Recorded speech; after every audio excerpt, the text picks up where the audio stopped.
You use surveillance techniques to watch for unusual behaviors, but how do you monitor changes in the environment? Well, by using intrusion detection systems, or IDSs, specifically for this purpose. Unauthorized entries can be detected using IDSs. An IDS can alert a responsible entity to respond.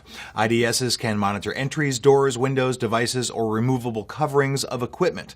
They normally work with magnetic contacts or vibration detection devices that are sensitive to certain types of changes in the environment. When a change is detected, the IDS device sounds an alarm either in the local area or in both the local area and a remote police or guard station. IDSs can be used to detect changes in all sorts of things: beams of light, sounds and vibrations, motion, different types of fields, and even electrical circuits. That's correct.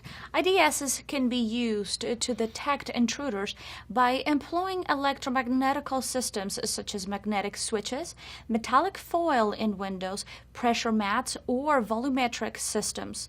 Volumetric systems are more sensitive because they detect changes in subtle environmental characteristics such as vibration, microwaves, ultrasonic frequencies, infrared values, and photoelectric changes. IDSs are expensive and require human intervention to respond to the actual alarms they trigger.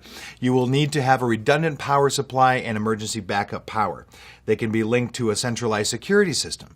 They should have a fail-safe configuration which defaults to activated. Most importantly, they should detect and be resistant to tampering.